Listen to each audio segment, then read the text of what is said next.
There is a popular question people always ask about the Garden of Eden.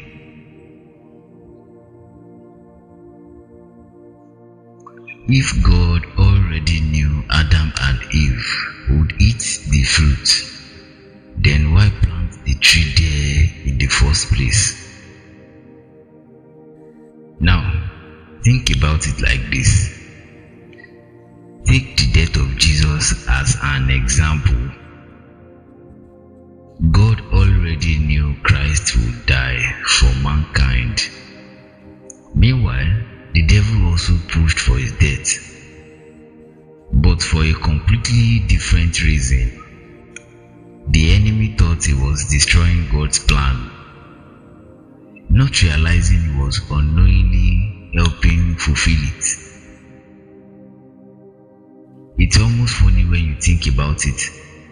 If the devil had known the cross would lead to salvation, resurrection, and defeat of death itself, he probably would have hired angels as bodyguards for Jesus instead of attacking him.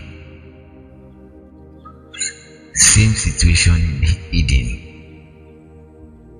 The serpent wanted humans to eat the fruit so he could completely manipulate inexperienced mankind through evil.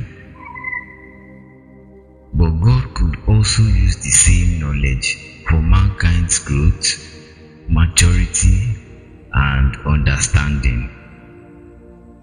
Notice something important.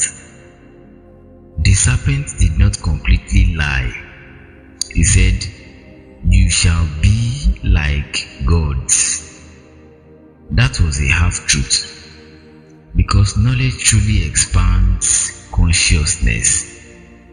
Even Jesus later said, "Ye are gods." That is small letter God.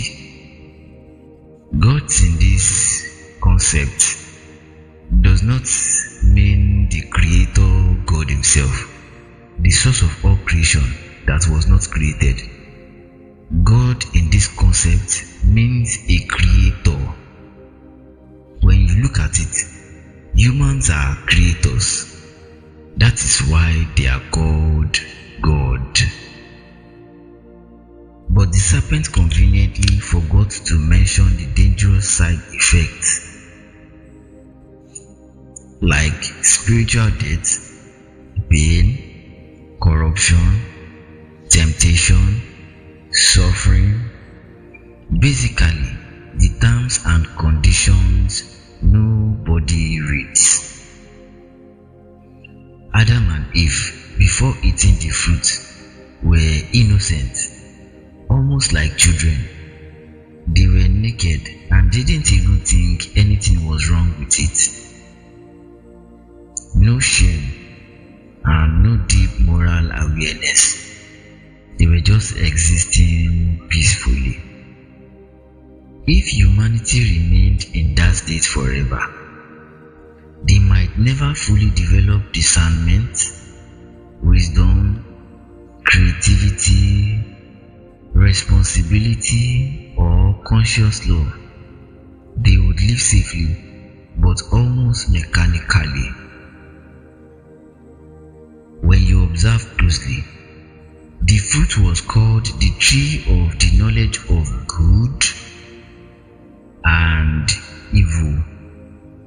Notice, not the tree of evil only. Knowledge itself is not evil. It depends on what you do with it. Let us take, for example, a knife. A knife can be used to prepare food and feed families. The same knife can also be used to hurt someone. The knowledge of both possibilities exists in almost every human mind already. Same thing with a gun. One person uses it for protection, another uses it for robbery. So the issue was not simply having knowledge. The real issue is what humans choose to do with it. This is why free will matters. The serpent wanted humans to use knowledge for rebellion and corruption. God wanted humans to learn wisdom and eventually choose good, willingly and not robotically.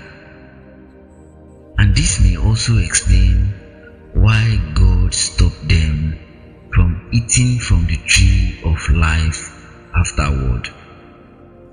Because imagine humans becoming eternally fallen with no possibility of growth, repentance, or redemption. That would be very, very terrifying. So, mankind was sent into the world, a place of learning, testing, pain, growth, failure, mercy, and choice. In a way, Earth became humanity's training ground.